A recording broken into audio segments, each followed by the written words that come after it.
Hakuna chochote au yeyote wa kukulelea pumziko lako, ikimaanisha aliye wa sura ya kufanana na wewe. Mke wako, mume wako, taifa lako, kijiji chako, wanyama wako, mali zako, fedha zako, mtoto wako, na uwepo wa chochote kile popote pale kilipo. Ila jukumu la kulea pumziko lako, kimaanisha sura ya kufanana na wewe, aliye wa kufanana na wewe, aliye wa kwako wewe, ni wewe mwenyewe. Na huyu ni Andegunyu. Ninazungumza kuhusu pumziko sehemu ya 3. Fedha haipo kukusaidia kulilea pumziko lako. Mtoto hayupo kukusaidia wewe mzazi kulilea pumziko lako.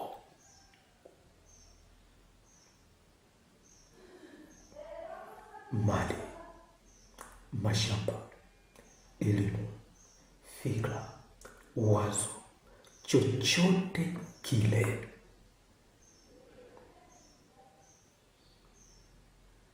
yoyote yule hayupo kukusaidia kumlea au kulilea pumziko lako. Kumlea mke wako, kumlea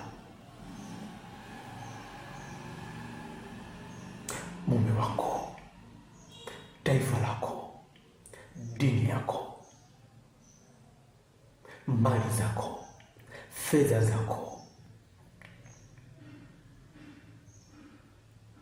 viungo vyako, fikra yako,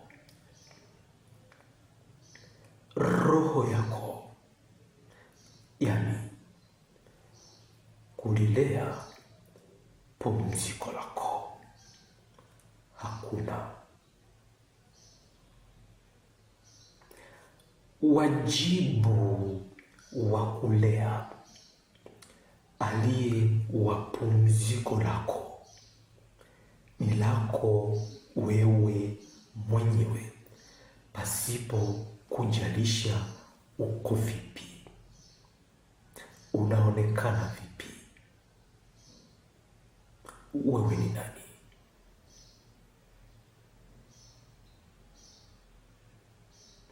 Jukumu la kumlea aliye wa sura ya kufanana nawe, uzao wako, ndoa yako, Mungu wako, mchumba wako, uwepo wa chochote kile chako, ni lako wewe mwenyewe.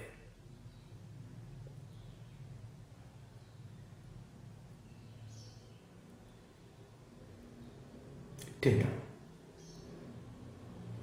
unalilea pumziko lako jinsi lilivyo na vyote vilivyo vya pumziko hilo.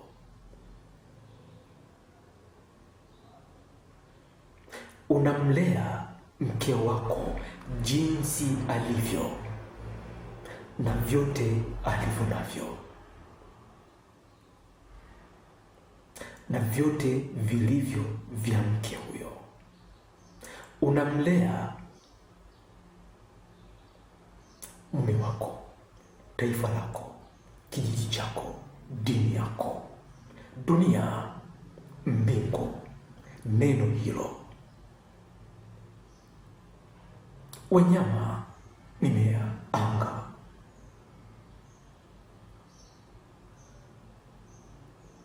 Uwepo na chochote kilichopo, kwa kila kimoja kilichopo, wewe mwenyewe, kwa kuwa huyo ndiye aliye pumziko lako. Baba yako unamlea mwenyewe. Huyo ni baba yako, sio baba yenu. Hilo ni taifa lako. Huyo ni mke wako. Huyo ni mume wako. Hiyo ni ndoa yako. Huyo ni mtoto wako, ni mzazi wako.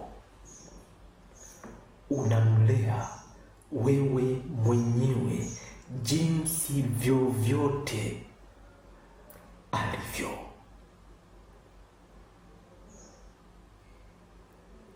Unamchunga wewe mwenyewe jinsi vyovyote alivyo, na kila kimoja alicho nacho. Embu tafakari. Ingelikuwa fedha ndiyo inayo mlea mke wako, wewe ungekuwa una maana gani ya kuwa hapo?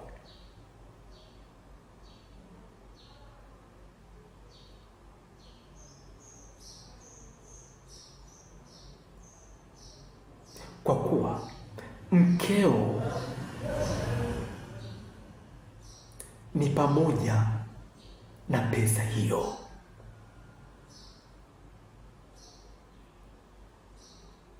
Kwa hiyo mkeo ni pamoja na kila kimoja alichonacho, ikiwa ni pamoja na pesa hiyo.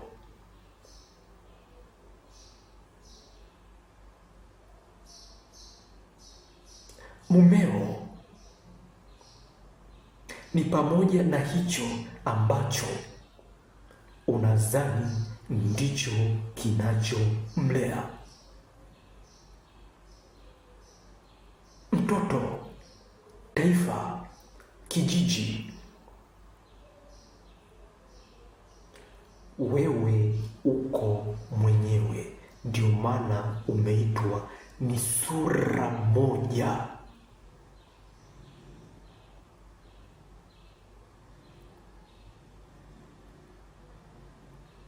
ya hicho ulicho nacho, ya chochote kilichopo.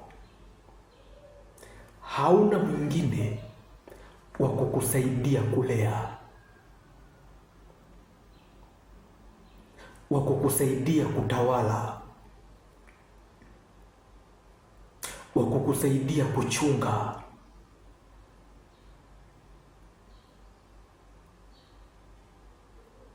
Bali upo wewe mwenyewe, ukimlea, ukimchunga huyo aliye wa pumziko lako, aliye wa sura ya kufanana na wewe uliye mmoja.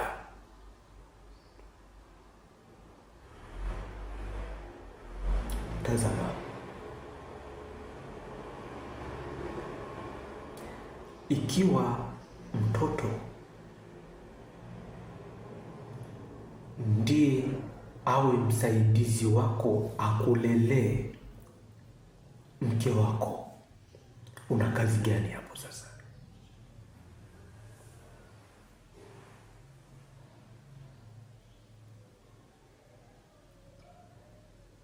Ikiwa mama yako, mke wako ndiye akulelee watoto wako, ingekuwa haina maana ya wewe kuwepo hapo.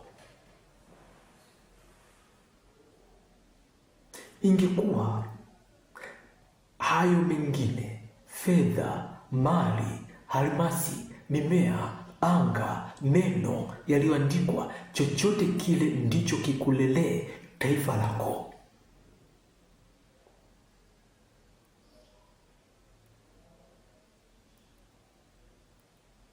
Wewe ungekuwa una maana gani ya kuwepo? Kwa kuwa taifa lako ni pamoja na kila kimoja kilicho katika taifa hilo. Jukumu lako ni kulilea taifa lako na kila kimoja kilichopo katika taifa hilo.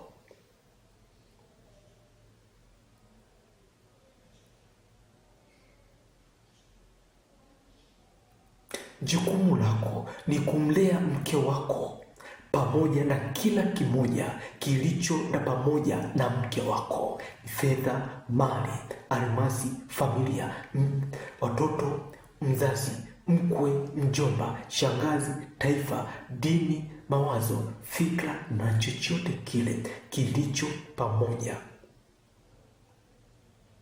na kila kimoja kilicho pamoja na mke wako. Kukilea na kukitunza na kukichunga, kwa kuwa ndicho kilicho pumziko lako, sura ya jina lako, sura lililotengeneza jina lako.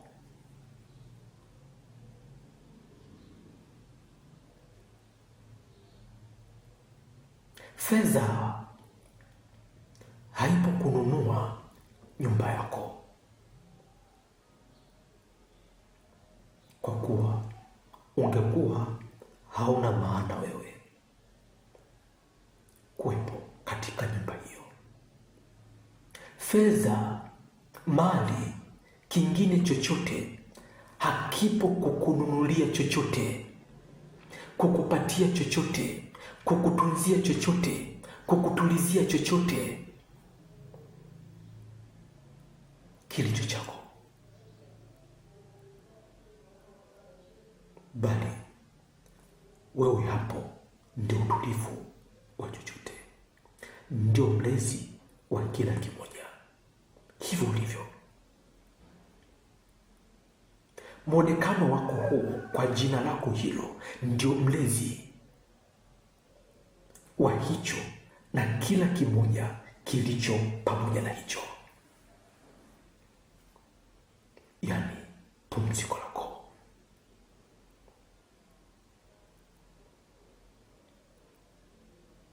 Popote ulipo, kitu kinachoitwa malezi ndio huwa changamoto, lakini malezi yanaanza baada ya kujua kwamba wewe ndiye mlezi, hauna mwingine, hamko wawili, bali wewe ni sura moja ya unachokilea pamoja na kila kimoja kilichopo pamoja na hicho unachokilea.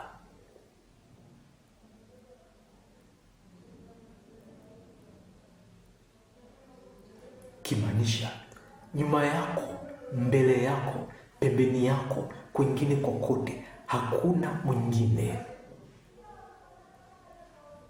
anayekusaidia kulea, kuichunga, kuishi na pumziko lako, kuishi na uponyaji wako, kuishi na mali zako, kuishi na mke wako, mzazi, taifa, kabila, kijiji,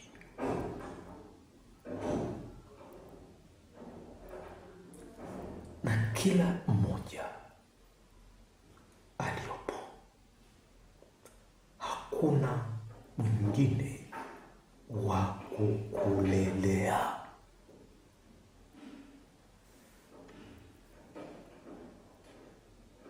Ndio nazungumza na wewe kuhusu malezi, ikimaanisha kuishi na pumziko lako, uwepo wako wewe, kuishi na pumziko lako, kuishi na unachokilea.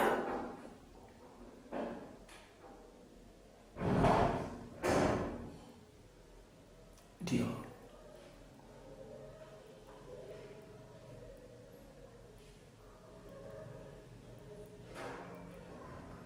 kuwa katika maisha yako hakuna kingine kilichobaki zaidi ya kulea, kwa kuwa kila kitu unacho, ikimaanisha kila kitu unachokiona ni chako, kwani wewe ndiye sura moja ya hicho.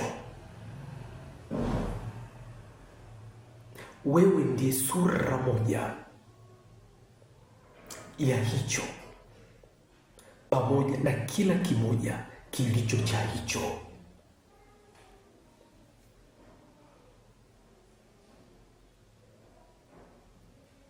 Ndio maana kuwa na mke sio kazi, ila kumlea. Kumzaa mtoto sio kazi, ila kumlea. Kuwa na taifa sio kazi, kazi ni kulilea pamoja na kila kimoja kilicho katika taifa hilo. Ndio maana hapo ndipo familia unayo, taifa unalo, na kila kimoja kilicho katika taifa hilo unacho: fedha, mali, utajiri, dhahabu, almasi, afya, uzima, kila kimoja cha jinsi ulivyo, cha sura ya hitaji lako, cha sura ya kuonekana kwako unacho. Kuwa na dunia, kuwa na mbingu, kuwa na ardhi, kuwa na neno, kuwa na Mungu, kuwa na ndoa, kuwa na chochote si kazi, kwa kuwa tayari kimeshakuwa.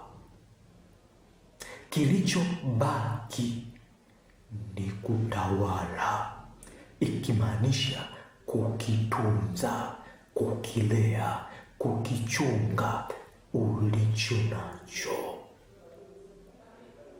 kilicho cha sura yako, ambacho ni uwepo wa chochote, baba yako, mama yako, ndio pumziko lako.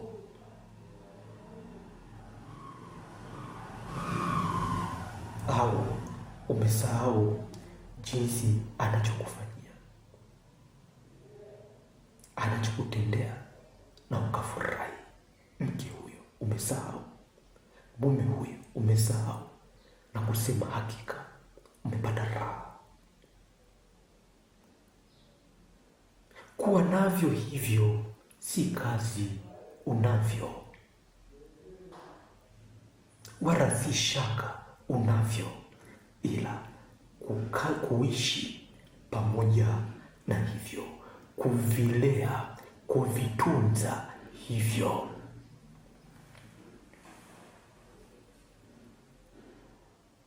Na unaanza kuvitunza, kuvilea, moja, kwa kujua kwamba wewe ndiye sura moja ya hicho na kila kimoja kilicho na hicho, kwamba hakuna mwingine wa kumlea. Kusema sasa wewe ni mtoto katika familia hiyo, mko watoto wengi kwa mzazi huyo, basi huyo ni mzazi wenu, kwa mko wengi mnamlea. Sahau, huyo ni mzazi wako aliye pamoja na kila mmoja aliye na mzazi huyo, kimaanisha hao kaka zako yupo ni pamoja na mzazi huyo. Kwa hiyo kama ndugu zako wangekuwa wanamlea mzazi wako, ungekuwa na maana gani ya wewe kuwa hapo, ya wewe kuzaliwa, ya wewe kuwepo?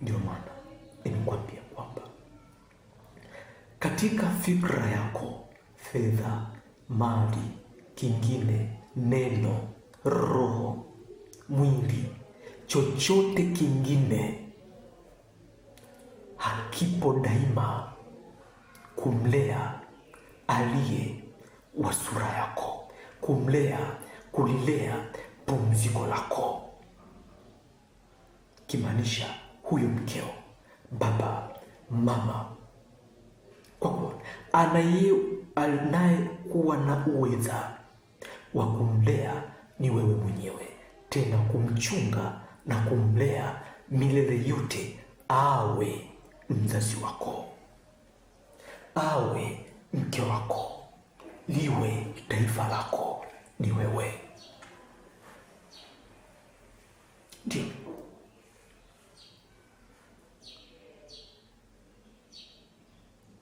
Ndio maana sema mtoto wako akulelee mke wako, hawezi, kwani yeye anamlea mama yake, sio mke wako.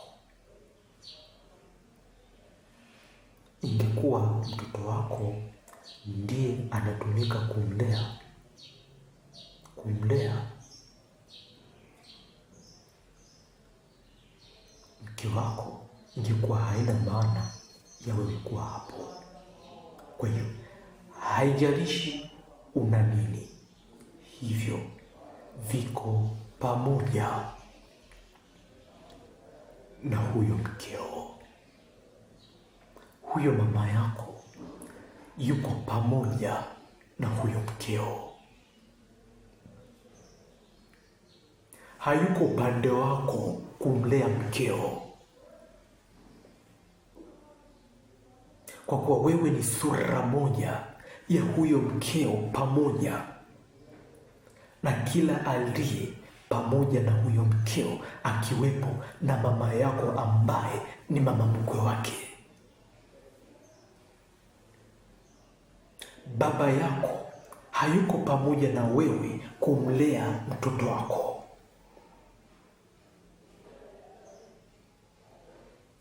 Unapoitwa sura moja, maana yake hayupo mwingine,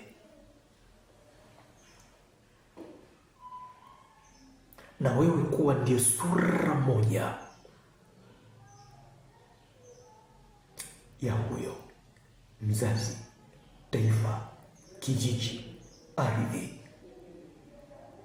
Ndio sababu kuu ya kukuweka hapo, kwa kuwa hiyo sura moja ndio inayolea, tunza, chunga, ishi pamoja na ardhi hiyo, anga hilo, taifa hilo, kijiji hicho, mke huyo, mume huyo, mtoto huyo, mzazi huyo, kaka yako huyo, dada yako huyo, fedha hizo, mali hizo, kwa kuwa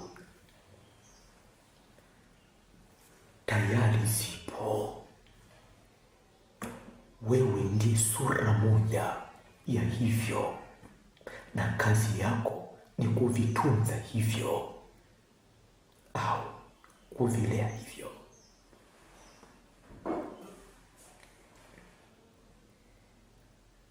Ndio jukumu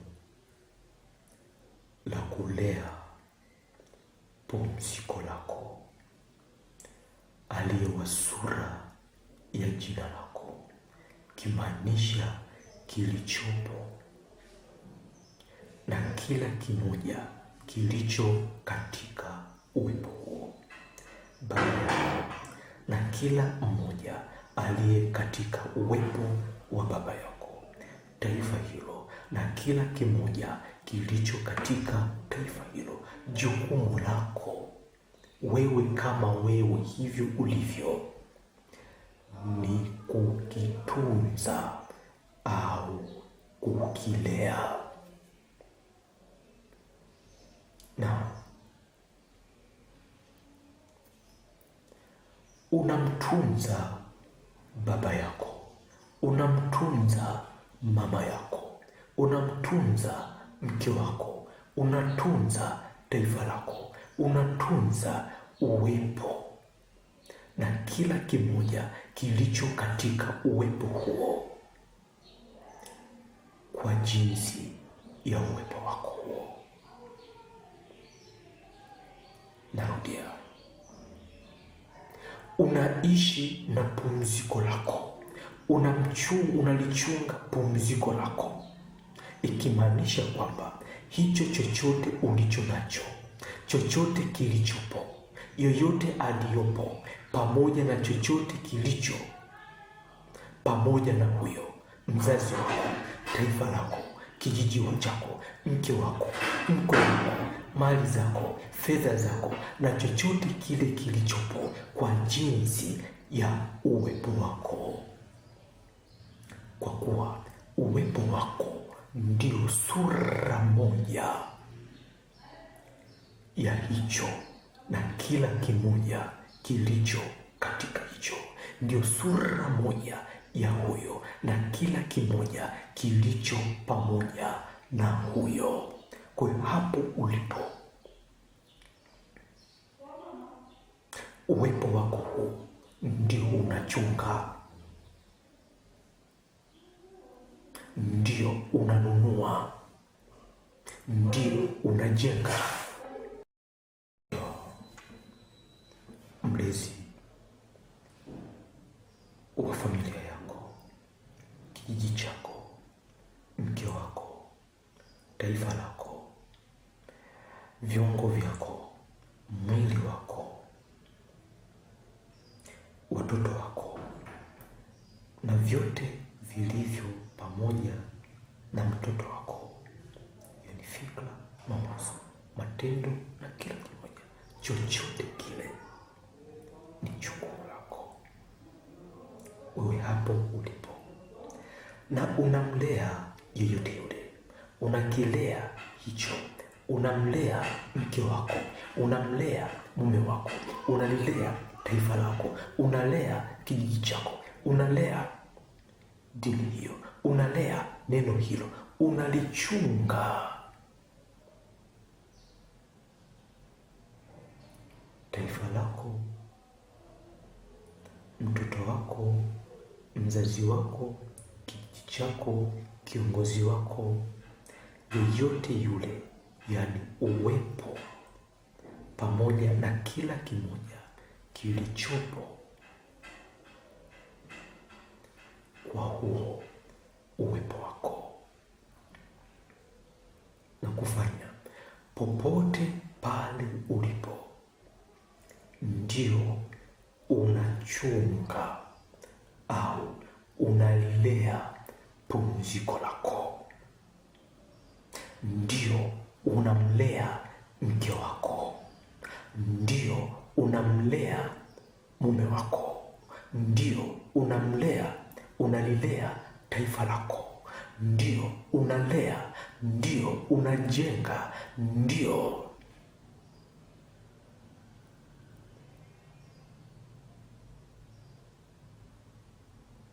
unaishi na pumziko lako.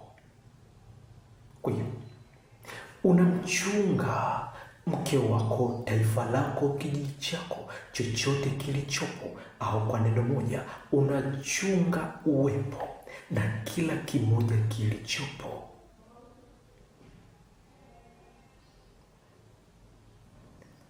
kwa huo uwepo wako. Unaishi na pumziko lako kwa huo uwepo wako. Unaishi na mke wako, mume wako, mtoto wako, taifa lako, uchumi wako, kijiji chako, dini yako, dhehebu lako, baba yako, pamoja na kila kimoja kilicho pamoja na baba yako, pasipo kujalisha ni nini, ni huo uwepo wako.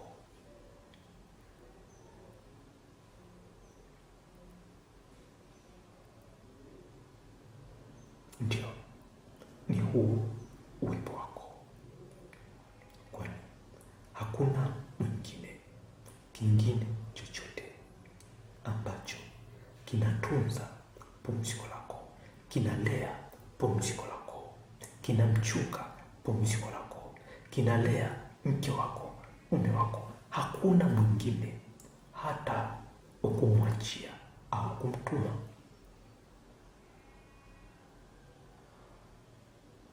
Na popote ulipo, jinsi ulivyo hapo, ndio unalea, ndio unamtunza mkeo, ndio unamtunza familia, ndio unamtunza mali, ndio unamsomesha mtoto.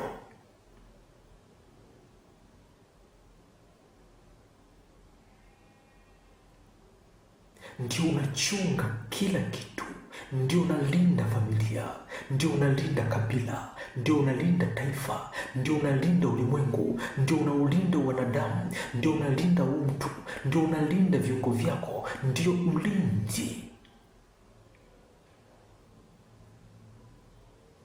wa kizazi au sura ya jina lako, ikimaanisha uwepo na kila kimoja kilichopo.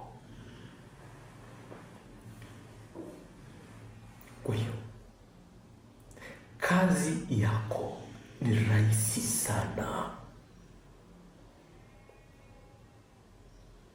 ni kutawala au kuchunga.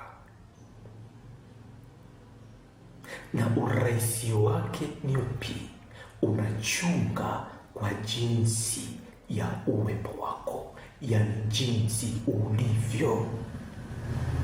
Unachofikiria, unachokiwaza, unachokitenda, ulivyo vyovyote pale, ndivyo unavyotunza, unavyomlea, unavyomchunga, unavyosaidia.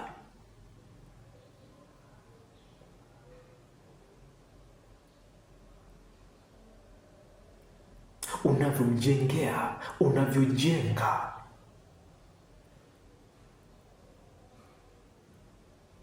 Yani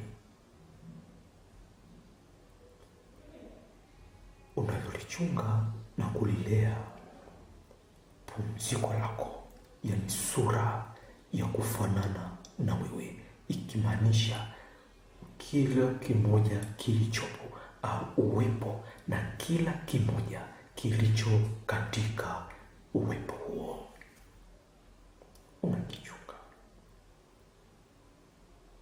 Kwa hapo ulipo ndio unachunga, hapo ulipo ndio unalinda, hapo ulipo ndio unafanikisha, hapo ulipo ndio unasomesha, hapo ulipo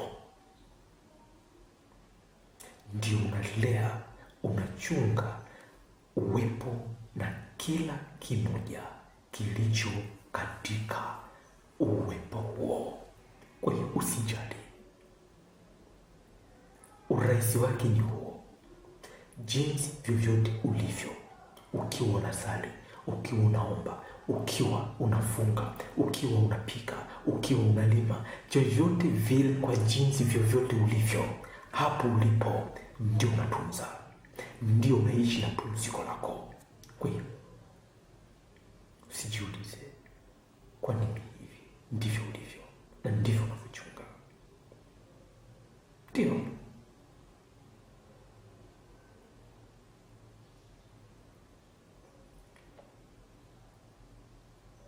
unadhani hiyo nguo uliovaa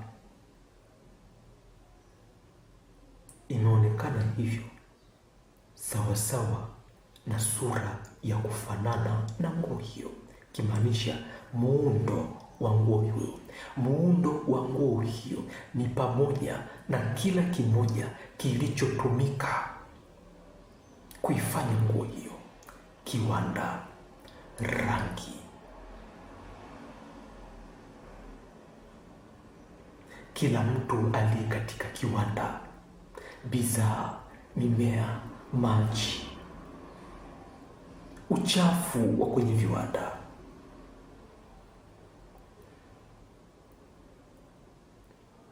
na chochote kile ambacho muda mwingine kinaonekana ni kama uchafu kisichofaa, lakini ndio sura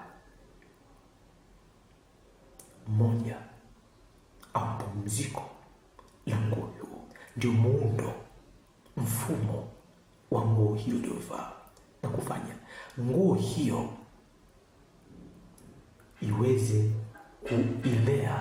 kulea kiwanda hicho. Uwepo wa nguo huu ndio malezi